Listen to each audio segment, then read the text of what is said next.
Good morning my dear students. आज हम grammar का बहुत ही इम्पॉर्टेंट और बहुत ही इजी टॉपिक डिस्कस करने वाले हैं, जो है नोट मेकिंग। नोट मेकिंग जिसमें आमतौर पर बहुत ही आसान क्वेश्चन होता है ये, लेकिन आमतौर पर बच्चे इसको बड़े अच्छे से अटेम्प्ट नहीं कर पाते हैं। सबसे पहले तो इम्पोर्टेंट बात कि नोट मेकिंग क्या चीज़ है, इसकी ज़रूरत क्यों है हमें। नोट मेकिंग का जैसे अब एक एग्जाम्पल ले लीजिए, आपके सामने कटी हुई फसल पड़ी है, तो उसमें से हमारे लिए इम्पोर्टेंट क्या है, अनाज या वो जो दाने हैं उस फसल में। तो हम क्या करेंगे कि उन दानों को अलग कर देंगे। तो नोट मेकिंग भी एग्जैक्टली ऐसी ही प्रोसेस है। हम किसी टॉपिक को, किसी पैसेज को पढ़ रहे हैं, उस पैसेज में जो चीज़ें हमें इम्पोर्टेंट लगेंगी हम उन्हें छांट लेंगे, और यही छांटने की जो प्रोसेस है this is called as note making. और इस ये जो क्वेश्चन है, क्वेश्चन नंबर सेकंड आता है आपके एचपी बोर्ड से जो बच्चे पढ़ रहे हैं +1 +2 उनके लिए, और मिनिमम 7.5 मार्क का वो रहता है आप लोगों के लिए क्वेश्चन। बहुत ही सिंपल क्वेश्चन है, तो चलिए इसको डिस्कस करना शुरू करते हैं। सबसे पहली इंपॉर्टेंट बात है इसका फॉर्मेटिंग सीखना, इसका फॉर्मेट कैसा होता है। तो जब हम बात करें फॉर्मेट की, तो इसमें सबसे पहले आपकी बारी हेडिंग की, दूसरी बारी सब हेडिंग की। आप परेशान नहीं हैं, मैं एक्सप्लेन करूंगी सबको। और तीसरी बारी आती है सब हेडिंग।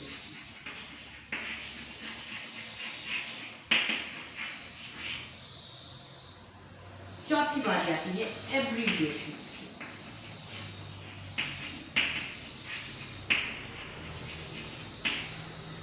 अब बात करें कि ये हेडिंग क्या है, सब हेडिंग क्या है, सब हेडिंग क्या है और एब्रीविएशन क्या है।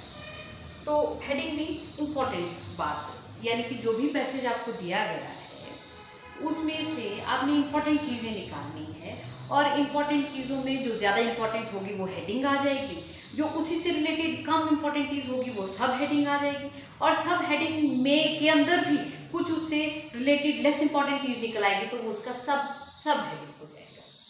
अब इसका मतलब क्या हुआ, इसका मतलब ये हुआ, मान लीजिए आप ट्रीज पर कोई पैसेज दिया गया है आपको, ट्रीज पर या फॉरेस्ट पर, तो उसमें आप पढ़ रहे हैं कि ट्रीज हमें देते हैं, ऑक्सीजन देते हैं, फूड मटेरियल सप्लाई करते हैं, वुड देते हैं, ठीक है। तो हेडिंग क्या हो जाएगा उस कंडीशन में, हमारा हेडिंग हो गया कि ट्रीज हमें सप्लाई करते हैं, प्रोवाइड करते हैं क्या चीज़, तो हेडिंग आ गया ट्रीज प्रोवाइड, ये आ गया हेडिंग। अब इसमें भी इंपॉर्टेंट चीज क्या है, हेडिंग की जो नंबरिंग आपने नंबर 1 करके कर दिया, हेडिंग ट्रीज प्रोवाइड। अब हमने लिखना है सब हेडिंग। सब हेडिंग कैसे लिखेंगे, जितना यहाँ पर शुरू में आपने इस साइड को पेज छोड़ा है, मान लीजिए इतनी स्पेस आपने पेज की यहाँ छोड़ी है, तो जब सब हेडिंग लिखेंगे तो उतनी ही स्पेस हम हेडिंग से इधर को छोड़ेंगे, फिर सब हेडिंग लिखना शुरू करेंगे। दूसरी चीज क्या ख्याल में रखनी है आपने, कि अगर आपने हेडिंग की काउंटिंग का ये स्टाइल लिखा है 1 2 3 4 ऐसे वाला रखा है, तो सब हेडिंग का जो काउंटिंग का पैटर्न होगा, जो स्टाइल होगा, जो डिजिट्स आप इस्तेमाल करेंगे, ये वाले नहीं इस्तेमाल करेंगे, इसे डिफरेंट करेंगे। यानी कि आप रोमन 1 2 3 लिख लीजिए सब हेडिंग की नंबरिंग के लिए। ये भी नहीं लिखना है तो कैपिटल ABC लिख लीजिए, ये भी नहीं लिखना है तो ABC लिख लीजिए। पर हेडिंग और सब हेडिंग की काउंटिंग की जो ये नंबर स्टाइल है, ये सेम नहीं रखेंगे आप, ठीक है। दूसरी चीज कि हेडिंग से उतनी स्पेस आप छोड़ देंगे कि जितनी की आपने हेडिंग और पेज के एज के बीच में छोड़ी है, तो उतनी ही स्पेस आप यहाँ हेडिंग और सब हेडिंग के बीच छोड़ेंगे। तो पहला हमारा हेडिंग आ गया ट्रीज प्रोवाइड। अब ट्रीज हमें क्या प्रोवाइड कर रहे हैं, यहां से लिखना शुरू करेंगे। हमने काउंटिंग का पैटर्न भी डिफरेंट लिखा है इसका, ठीक है। ट्रीज हमें देते हैं ऑक्सीजन, दूसरा आ गया फूड मटेरियल, ठीक है, खाने के लिए मटेरियल हमें बहुत ज़्यादा पेड़ पौधों से ही मिलता है। तीसरी चीज़ आ गई आपकी वुड। अब आप यहाँ देखिए कि वुड इस हेडिंग का सब हेडिंग है। वुड भी हमें दो तरह की देते हैं, पेड़ जो देते हैं वो किस तरह की, एक फॉर कंस्ट्रक्शन होती है, निर्माण कार्य के लिए इस्तेमाल होती है, और दूसरी वुड जो है वो फ्यूल वुड के तौर पर इस्तेमाल होती है, ठीक है। तो इसका मतलब हो गया कि इसके अंदर भी एक सब हेडिंग निकल आया है, तो उसको हम कहेंगे सब हेडिंग, क्योंकि सब हेडिंग का सब हेडिंग निकल आया आगे। तो जितनी स्पेस हमने यहाँ छोड़ी थी उतनी ही स्पेस आप यहाँ से इधर को छोड़ेंगे। सब हेडिंग को सब हेडिंग से सब हेडिंग के लिए उतनी ही स्पेस छोड़ेंगे। अब फिर से काउंटिंग का स्टाइल ना तो हम ये रखेंगे ना ही ये रखेंगे, कुछ डिफरेंट स्टाइल रखेंगे। तो वो हमने कर दिया स्मॉल a b c करके कर दिया, ठीक है। तो वुड कितने किस्म की मिलती है, एक हो गया फॉर कंस्ट्रक्शन,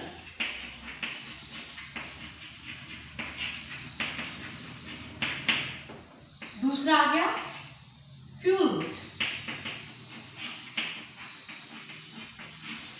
ठीक है।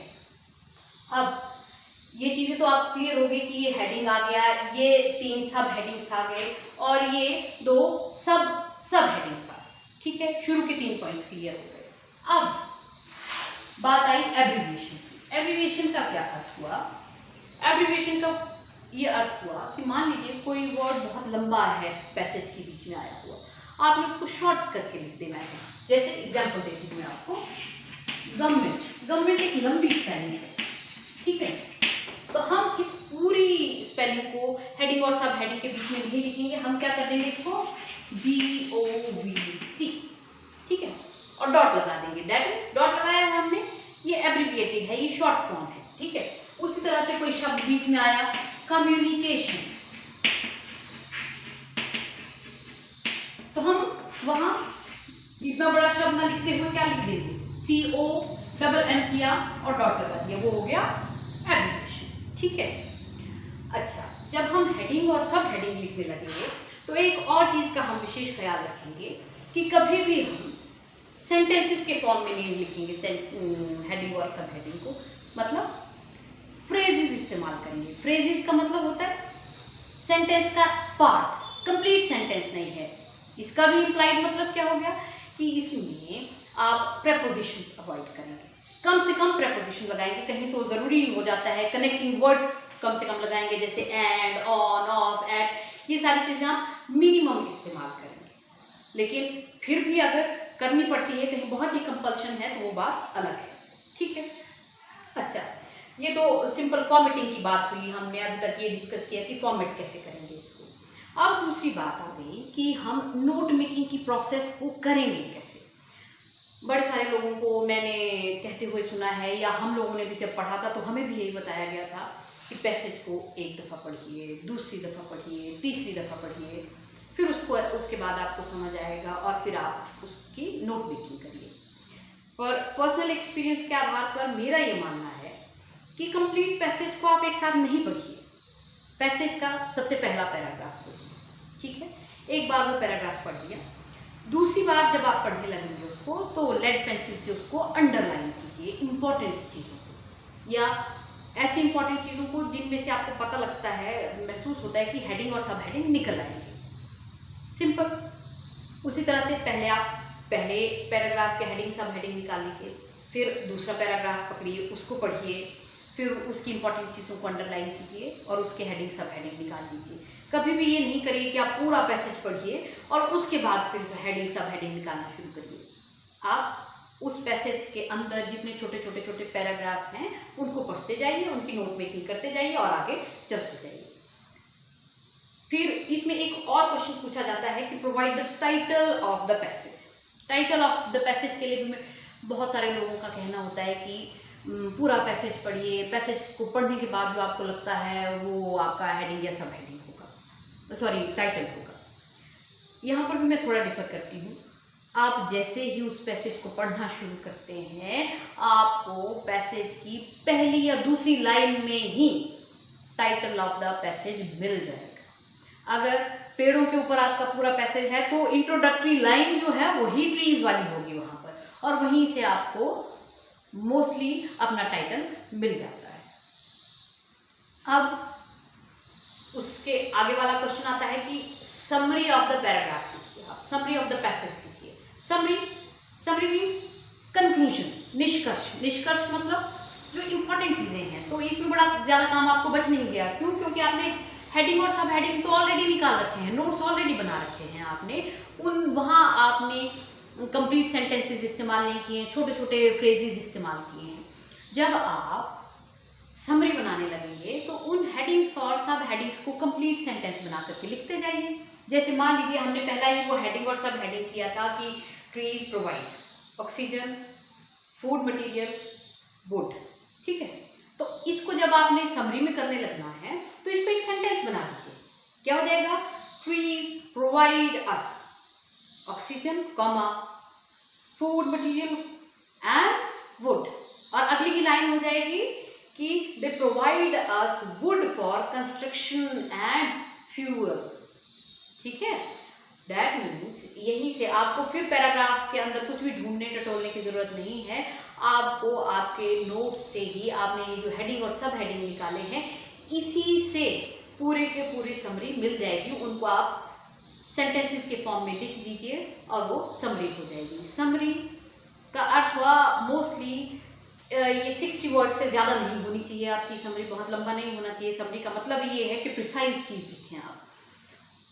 इसका मतलब हो गया कि आपकी जितनी वो आंसर शीट होती है, आंसर शीट की हाफ शीट जो है वो एज समरी आ जानी चाहिए आपकी, उससे ज़्यादा समरी आप नहीं लिखें। अच्छा, हेडिंग और सब हेडिंग जब आप निकालने लगते हैं उस चीज़ में भी आप ख्याल ये रखिए कि मिनिमम 4 हेडिंग आपके निकलने ही चाहिए। 4 से कम होंगे तभी मार्क्स बहुत अच्छे नहीं मिलते हैं, ठीक है। और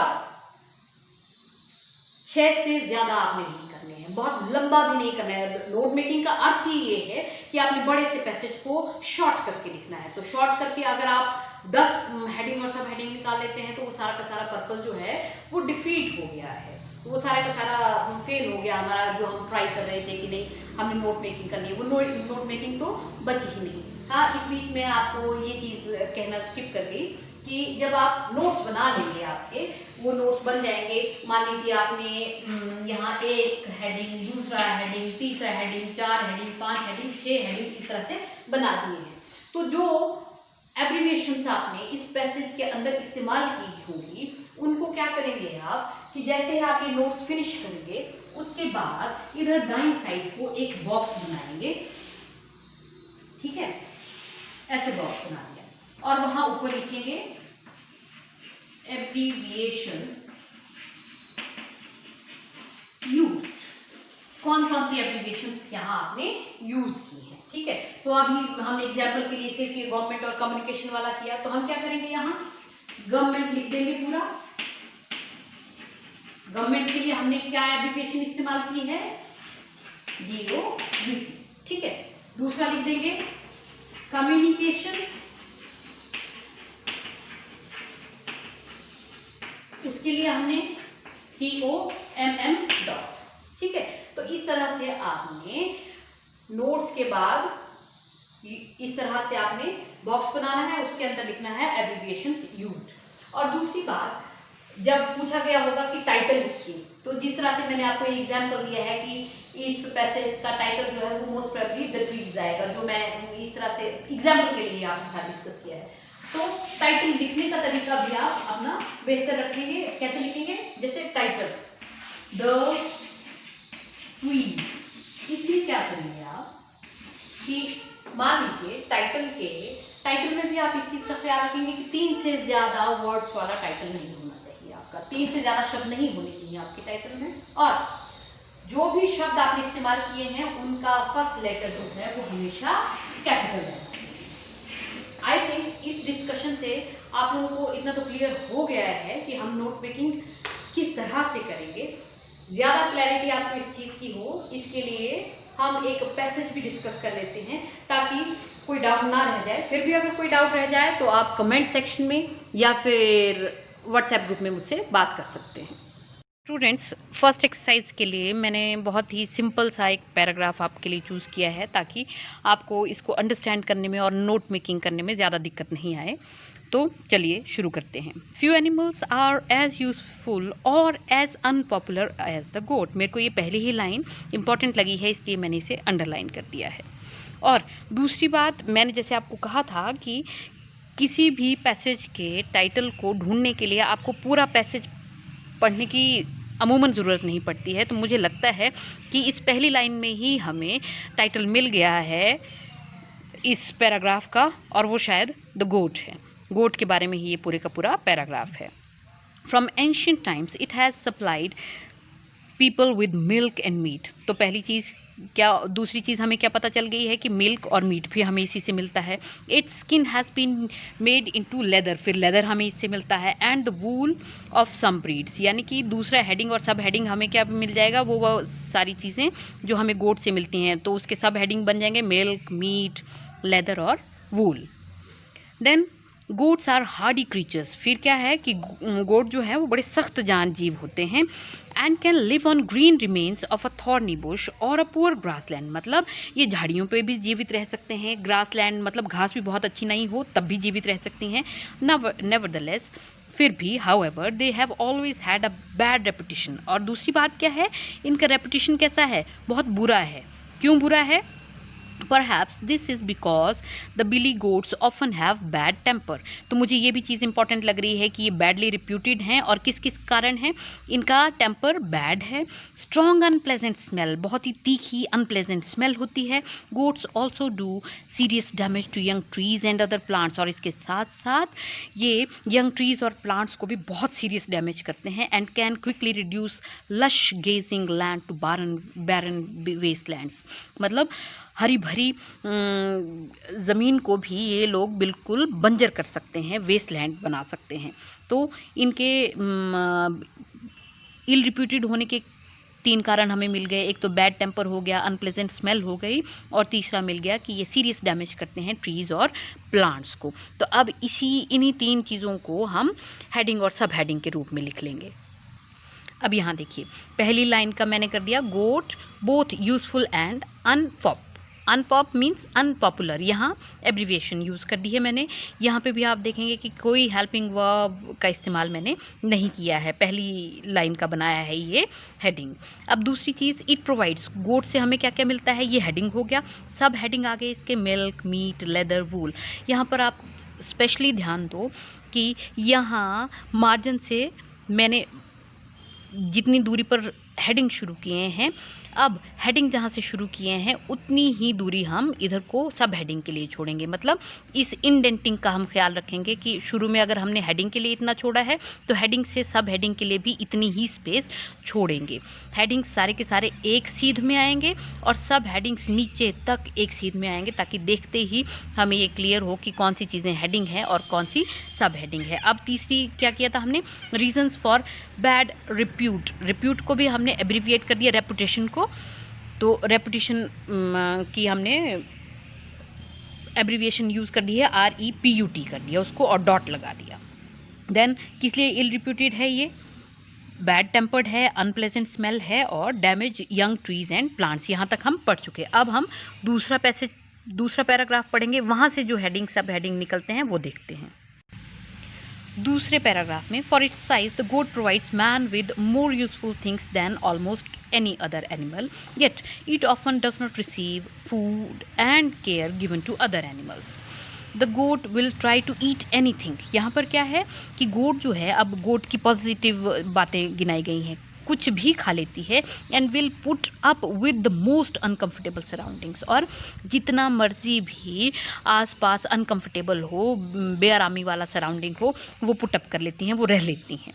But if it is well fed and carefully housed, the goats will produce much better milk, flesh and wool। यहाँ से हमें 2 हेडिंग और सब हेडिंग मिल सकते थे, लेकिन मुझे पता है आगे भी बहुत ज़्यादा हेडिंग और सब हेडिंग निकल रहे हैं, इसलिए मैंने सिर्फ इसी चीज़ को, मतलब जो पॉजिटिव बात है गोट के बारे में, उसी को इम्पोर्टेंस दी है।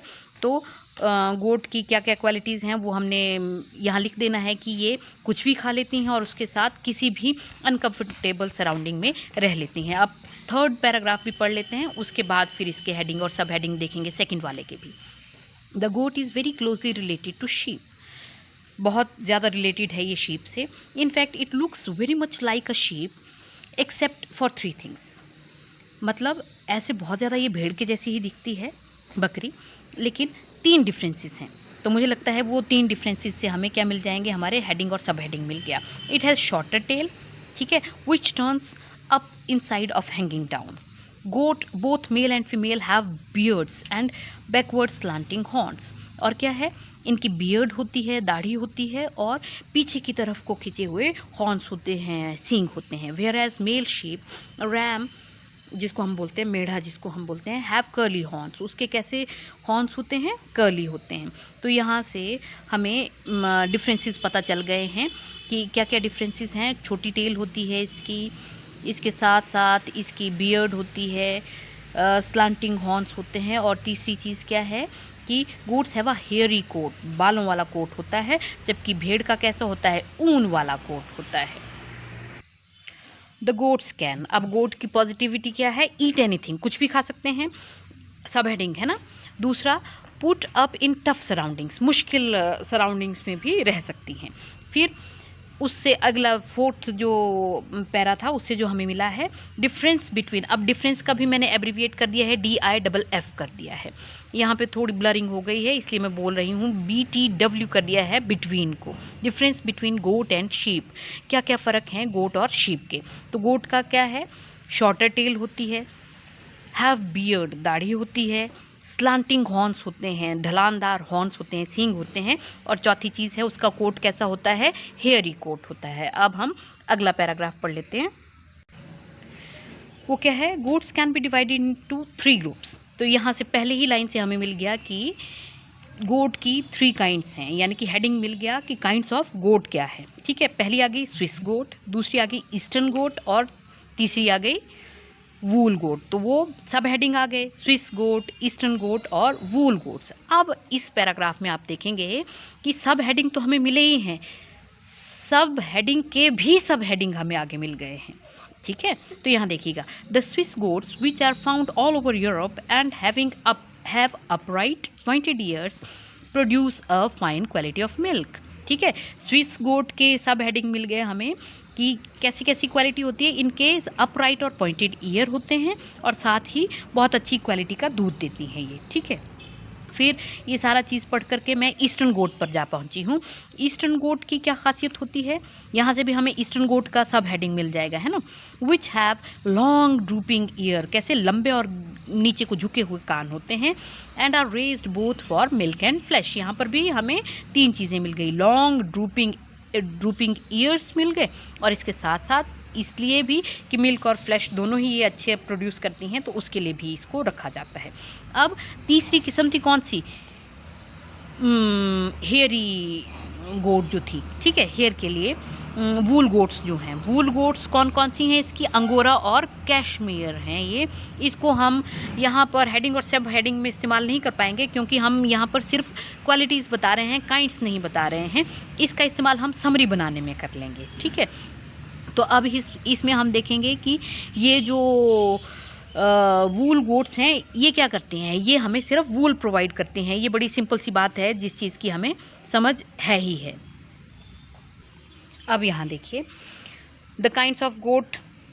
ठीक है, पहली आ गई स्विस गोट, ये हेडिंग आया, ये सब हेडिंग आया, और इसका भी सब हेडिंग, मतलब सब हेडिंग आए ये। तो इसको भी हमने यहाँ देखिएगा कि शुरू में हेडिंग और किनारे के लिए जो हमने मार्जिन छोड़ा है, उतना ही हेडिंग और सब हेडिंग के बीच में मार्जिन छोड़ा, और उतना ही मार्जिन हमने सब हेडिंग और सब हेडिंग में भी छोड़ा है। ठीक है, यहाँ स्विस गोट्स की क्वालिटीज़ भी बता दी हैं कि अपराइट पॉइंटेड ईयर्स होते हैं, फाइन क्वालिटी मिल्क देती हैं। दूसरा सब हेडिंग कर दिया हमने ईस्टर्न गोट्स। ईस्टर्न गोट्स का सब हेडिंग हो गया, लॉन्ग ड्रूपिंग ईयर्स होते हैं इनके, raised for milk and flesh. और तीसरा हो गया वूल गोट्स। तो वूल गोट्स का भी सब हेडिंग हमने बना दिया है, प्रोवाइड वूल। ठीक है, अब हमने इस पूरे पैराग्राफ में जो हमने नोट मेकिंग किया, उसमें कहाँ कहाँ एब्रीविएशंस यूज़ किए, हम उसको क्या करेंगे, जैसे ही नोट्स लिख लेंगे, नोट्स के बॉटम में नोट्स के निचले हिस्से में दाएं हाथ को एक बॉक्स बना देंगे। यहाँ पे हमने लिखना है एब्रीविएशंस यूज, मतलब इन नोट्स में नोट्स बनाते हुए हमने कौन कौन सी एब्रीविएशंस इस्तेमाल की हैं। अनपॉप की फुल फॉर्म भी कर देंगे अनपॉपुलर। DIFF डिफ का डिफरेंस। बिटवीन BTW उसका फुल स्पेलिंग BETWEEN। यहाँ पर REPUT इसकी एब्रीविएशन है और फुल फॉर्म है रेपुटेशन। अब देखिए समरी। पहला ही पॉइंट था कि हमने जो हेडिंग लिखा था वो था गोट बोथ यूजफुल एंड अनपॉपुलर। तो हम क्या लिख देंगे यहाँ पर, गोट इज, तो ये हो गया goat is a useful but unpopular animal. दूसरा हेडिंग और सब हेडिंग किया था कि ये हमें क्या क्या देता है, तो हो गया it provides us milk meat leather and wool, इसका सेंटेंस बना दिया। तीसरे पॉइंट का क्या किया हमने, but it is ill reputed also, फिर लिख दिया कि हाँ ये इल रिप्यूटेड भी है। It is bad tempered, has unpleasant smell and damages young trees and plants. उसके आगे आ गया it is quite similar to a sheep but has shorter tail beard slanting horns. यहाँ पर आप देखेंगे कि जो जो हमने हेडिंग और सब हेडिंग बनाए हैं वही हमने यहाँ पर इकट्ठा करके लिख दिए हैं सेंटेंसेस के फॉर्म में। There are 3 kinds of goats, Swiss goat, eastern goat and wool goat. फिर इन गोट्स की खासियतें बता दी हैं। Swiss goat has upright and pointed ears and gives fine quality milk. Eastern goat has long drooping ears and is raised for milk and flesh. और वो जो अंगोरा और कश्मीर काइंड की जो ब्रीड्स की जो बकरियों की बात हो रही थी वो हमने छोड़ दिया था। मैंने कहा था कि हम इसको समरी में काउंट कर लेंगे। तो Angora and Kashmir breeds give best quality wool. तो ये बन गई हमारी समरी। अब टाइटल ऑफ द पैसेज, मैंने कहा था आपको पहली लाइन से ही मिल जाना चाहिए था। ये पूरे का पूरा पैसेज जो था वो गोट के बारे में था, इसलिए टाइटल जो है वो हमारा रहेगा द गोट। आई होप कि आपको अच्छे से समझ आया होगा। नहीं समझ आया है, कोई दिक्कत रही है तो आप मुझे पूछ सकते हैं, कमेंट बॉक्स में भी कमेंट कर दीजिएगा। Thank you.